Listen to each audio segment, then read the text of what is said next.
This is lecture 1. We're going to explore polar form. We can think of z as a complex number. We can think of x as the real axis when we go up to z. We can think of y as the imaginary axis when we go over to z.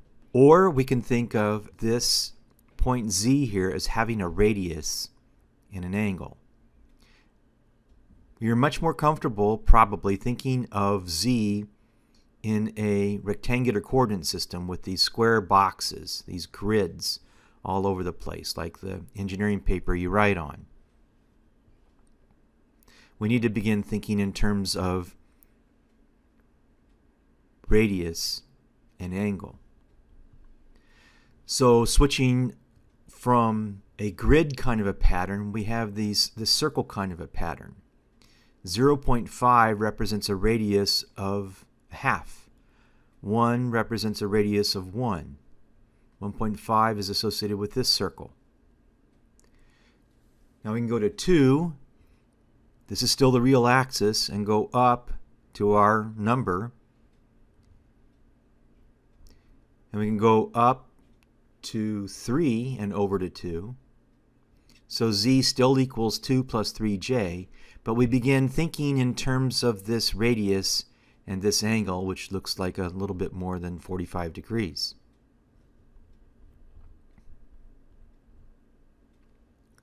Here you can see two numbers plotted.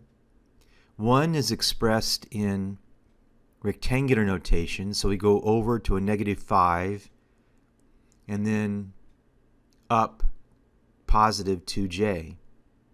And we say to ourselves, this part's imaginary. And that's confusing. Or we can say it has a radius of 4 and it has an angle of pi over 6, which is about 30 degrees. That's where you want to start thinking. So most of the drawings in this course are going to be in polar form. Here we can see 4 complex numbers plotted. We can see this first one is expressed in rectangular notation, results in the same plot.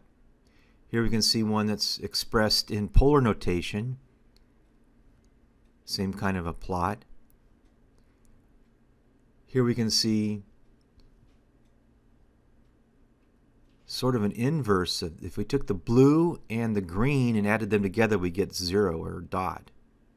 Here if we added the red and the orange together, we would get some radius on the real axis.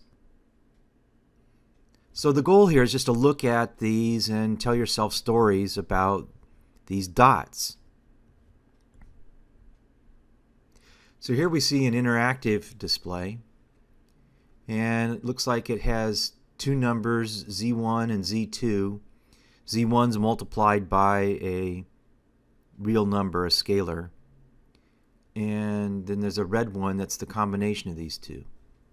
It looks like right now z1's real part is 0, so let's make it 2, and its imaginary part, let's make it 3.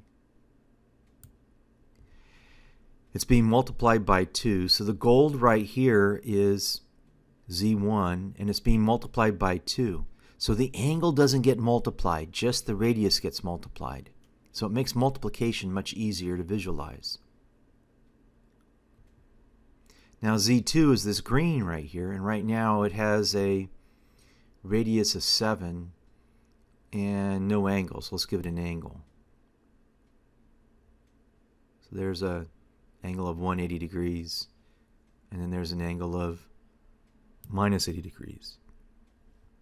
And you can see in both cases the red ends up in the same place.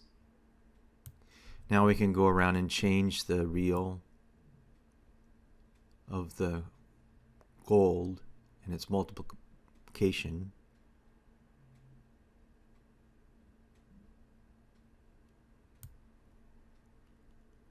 So why look at these graphs?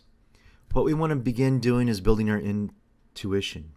Why the circles instead of a grid? The grid helps us see the imaginary part of these numbers, but that's not very useful. The imaginary number is a tool to compute something real. So we need to begin thinking in terms of polar. We can't really see magnitude. You look at the numbers 3.7 and 3. Well, how does that relate to this number that's a bit larger than 4? We want to start here thinking in terms of 4, skip this, and focus on the angle. Are the lines associated with these numbers indicate a vector? No.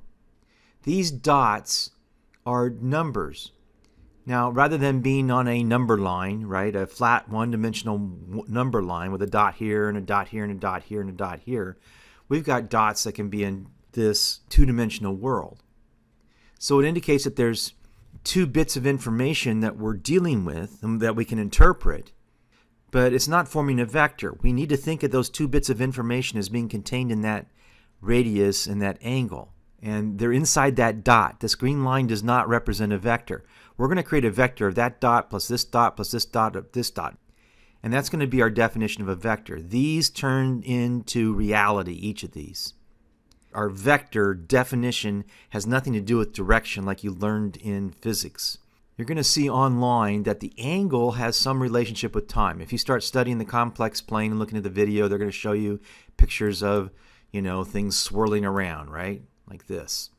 And that has a little bit of a relationship to this class, but not huge. You need to think of each of these dots as having 2 bits of information inside of them. Now, the angle could be related to time. It's not directly related to time. It doesn't help us compute what's going on in a moment, at an instant. It doesn't help us predict the future at a specific point in time. It helps us build statistics about what the future might look like. And those statistics can be actually more accurate than any linear equation that you come up with in physics. This course directly leads us to quantum mechanics, among a whole bunch of other things.